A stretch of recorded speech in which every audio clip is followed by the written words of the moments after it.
بسم اللہ الرحمن الرحیم الحمد للہ رب العالمین والصلاة والسلام علی سید الانبیاء والمرسلین۔ آج کا ہمارا جو درس ہے یہ اسم الاشارہ، اسم اشارہ جس کو ہم اردو میں اسم اشارہ بھی کہتے ہیں۔ ہم عام طور پر کسی چیز کی طرف یا تو ہاتھ سے یا انگلی سے یا آنکھ سے اشارہ کرتے ہیں، اور جب ہم کسی چیز کی طرف اشارہ کریں گے، جیسے میں نے یہ ابھی اشارہ کیا یا ایسے اشارہ کیا، تو یہ جو ہم اشارہ کر رہے ہیں انگلی سے یا آنکھ سے یا پورے ہاتھ سے، تو اس کے لیے کچھ لفظ بھی ہم ساتھ میں استعمال کرتے ہیں۔ جیسے میں اگر یہ والا اشارہ کروں گا تو ساتھ میں یہ بھی کہوں گا وہ، اگر ایسے کروں گا یہ، تو اردو میں دو لفظ استعمال ہوتے ہیں اشارہ کرنے کے لیے۔ ایک تو ہم ہاتھ سے یا آنکھ سے اشارہ کریں گے اور ساتھ میں جو بولیں گے وہ لفظ ہم اردو میں دو استعمال کرتے ہیں۔ اگر نزدیک کوئی چیز ہوگی تو ہم کہیں گے یہ، اگر دور کوئی چیز ہے تو ہم کہیں گے وہ۔ تو اردو میں جو اسم اشارہ استعمال ہوتے ہیں وہ دو قسم کے ہیں، ایک یہ، دوسرا وہ۔ یہ آتا ہے نزدیک کے لیے، جو چیز نزدیک ہو اس کے لیے یہ آتا ہے، اور جو چیز دور ہو اس کے لیے وہ استعمال کیا جاتا ہے۔ یہ تو اردو کی بات تھی۔ اب ہم عربی کی طرف چلتے ہیں، تو عربی میں اسم اشارہ دو ہی نہیں کئی سارے ہیں، اور ان میں سے ہم آج سارے نہیں پڑھیں گے کیونکہ یہ بنیادی کلاسیں ہیں۔ ان میں مختصر سا ہم پڑھتے جائیں گے تاکہ تھوڑا تھوڑا ہمارے ذہن میں جو ہے کنسیپٹ آتا جائے، تاکہ ہم آگے چل کر جب وہ پورا مضمون اسم اشارہ کے بارے میں پڑھیں تو ادھر ہمیں پڑھنا آسان ہو۔ تو اس کے لیے عربی میں جو ہم اسم اشارہ استعمال کرتے ہیں وہ بہت سارے ہوتے ہیں، اور ہم یہاں پر جو پڑھیں گے، ہم یہاں پر صرف 4 اسم اشارہ پڑھیں گے۔ اچھا، عربی میں بہت سارے جو ہوتے ہیں اس کی ایک وجہ ہے کہ بہت سارے ہوتے کیوں ہیں، کیونکہ عربی میں واحد کے لیے الگ استعمال ہوگا، دو کے لیے الگ استعمال ہوگا، اور دو سے زیادہ جو ہوں گے ان کے لیے الگ استعمال ہوگا۔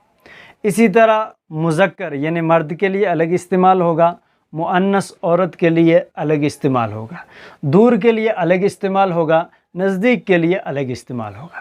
جیسے ہم اردو میں کہتے ہیں یہ لڑکا، یہ لڑکی، یہ لڑکے، یہ لڑکیاں۔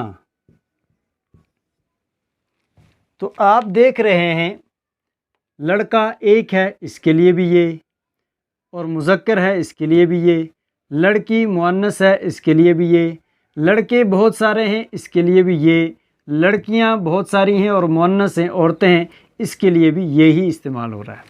اردو میں سب کے لیے یہ استعمال ہو رہا ہے۔ اب یہ ہٹا کر آپ اس کی جگہ وہ لگا دو تو وہ لڑکا، وہ لڑکی، وہ لڑکے، وہ لڑکیاں۔ اردو میں تو یہ اور وہ واحد کے لیے، تثنیہ کے لیے، جمع کے لیے، مذکر کے لیے، مؤنث کے لیے ایک ہی استعمال ہوتا ہے، لیکن عربی میں مختلف، واحد کے لیے الگ ہوگا، دو کے لیے الگ ہوگا، جمع کے لیے الگ ہوگا، مذکر کے لیے الگ ہوگا، مؤنث کے لیے الگ ہوگا۔ سارے تو ہم یہاں نہیں پڑھیں گے، مختصر آپ کو میں 2-4 کے بارے میں بتاؤں گا۔ جیسے یہ لڑکا ہے، یہ لڑکا، تو اس کے لیے ہم عربی میں بولیں گے ھذا الولد، ھذا الولد۔ یہ لڑکی ہے تو اس کے لیے ہم ھذا نہیں استعمال کریں گے، ھذہ البنت، ھذہ البنت۔ تو یہاں ھذہ آ گیا۔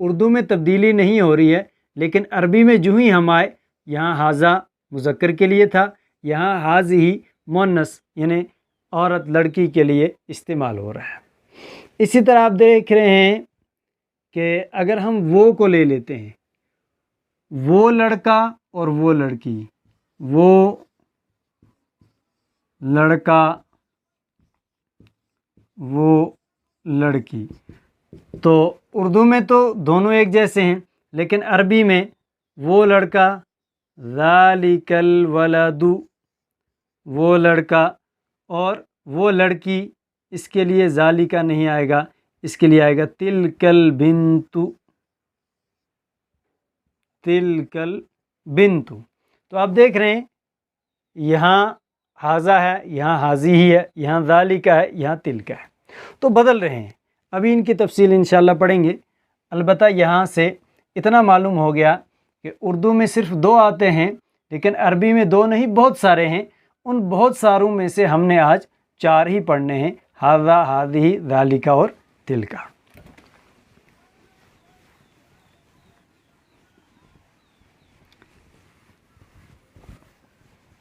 اب آپ دیکھیں کہ ایک تو لفظ یہاں آتا ہے ھذا،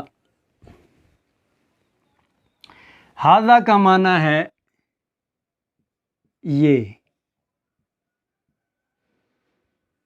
یہ استعمال کہاں ہوگا وہ بھی آپ دیکھ لیں۔ واحد کے لیے، واحد کا مطلب ایک، واحد کے لیے، اور مذکر کے لیے، مذکر مطلب مرد، اور نزدیک کے لیے۔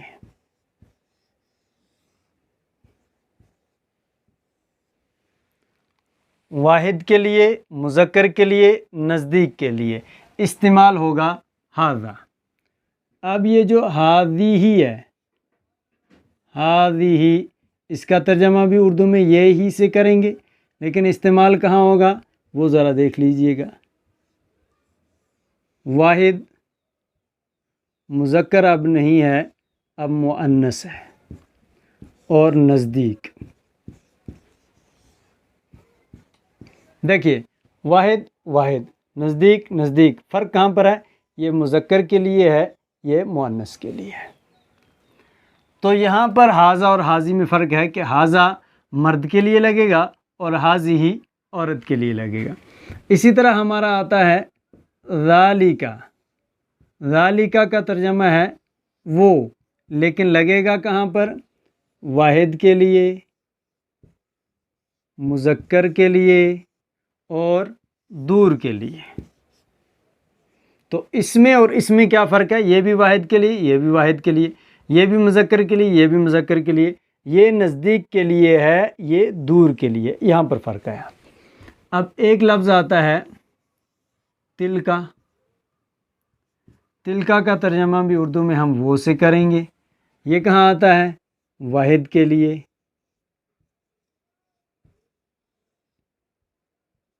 مؤنث کے لیے، اور دور کے لیے۔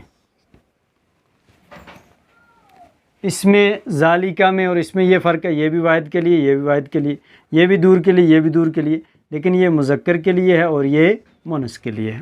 تو اب آپ نے دیکھ لیے کہ عربی میں اس میں اشارہ، یہ 4 جو ہم آج پڑھ رہے ہیں ان میں فرق کیا ہے؟ ھذا کا ترجمہ یہ، ھذہ کا ترجمہ یہ۔ فرق اتنا ہے کہ یہ مذکر کے لیے ہے ھذا، اور ھذہ مؤنث کے لیے ہے، باقی واحد واحد، نزدیک نزدیک، فرق یہاں پر ہے۔ اب ذالکا اور تلکا ان دونوں کا ترجمہ اردو میں وہ سے کیا جاتا ہے، لیکن عربی میں فرق ہے۔ عربی میں ذالکا مذکر کے لیے ہے اور تلکا مؤنث کے لیے ہے، لیکن کس مؤنث کے لیے؟ دور کے لیے، اور ذالکا دور کے لیے، ھذا نزدیک کے لیے، اور ھذہ نزدیک کے لیے۔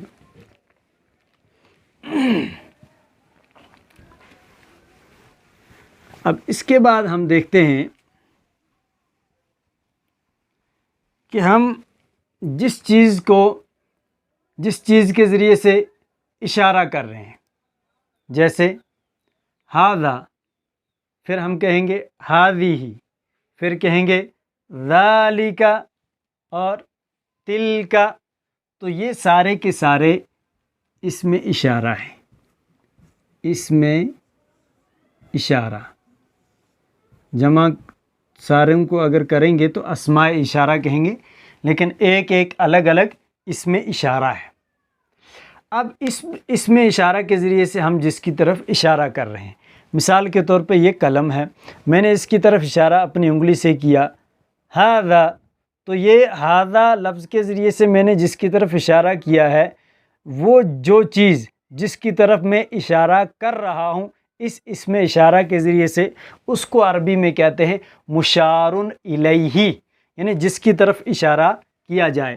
جیسے یہ قلم ہے، یہ میرا اشارہ ہے، یہ میں اشارہ کر رہا ہوں، تو یہ انگلی سے اشارہ میں نے کیا، لیکن لفظ بولوں گا میں ھذا، تو یہ ھذا اس کے ذریعے سے اشارہ کر رہا ہوں۔ یہ کیا ہے؟ یہ القلم، القلم، القلم، تو یہ قلم کی طرف میں اشارہ کر رہا ہوں۔ یہ ھذا جو ہے جس کے ذریعے سے میں اشارہ کر رہا ہوں، اس کو اس میں اشارہ کہیں گے، اور یہ جس چیز کی طرف میں اشارہ کر رہا ہوں اس کو ہم مشار الیہ کہیں گے، مشار الیہ، یعنی جس کی طرف اشارہ کیا گیا ہو، تو یہ مشار الیہ ہے، اور یہ ھذا اس میں اشارہ ہے۔ اب جس چیز کی طرف بھی آپ اشارہ کریں گے وہ مشار الیہ بن جائے گی، اور یہ ھذا، ذالک، ھذہ، تلک، یہ آپ کے اس میں اشارہ بن جائیں گے، اس میں اشارہ بن جائیں گے۔ اب ذرا آپ کو میں یہ ایک مرکب کی صورت میں دکھاتا ہوں۔ جیسے ہم نے کہا ھذا القلم، ھذا القلم، چونکہ اس کورس سے پہلے آپ کو منہاج العربیہ پڑھنا ضروری ہے، اس لیے کچھ باتیں تو وہاں پر آ چکی ہیں، اس کی وجہ سے یہاں پر آپ کو سمجھنا آسان ہوگا۔ اگر آپ بالکل منہاج العربیہ بھی نہیں پڑھے ہیں تو پہلے آپ منہاج العربیہ کے میرے جو لیکچر درس ہیں وہ پڑھ کے پھر دوبارہ اس کو پڑھنے کی کوشش کیجیے، پھر بہت آسان ہو جائے گا۔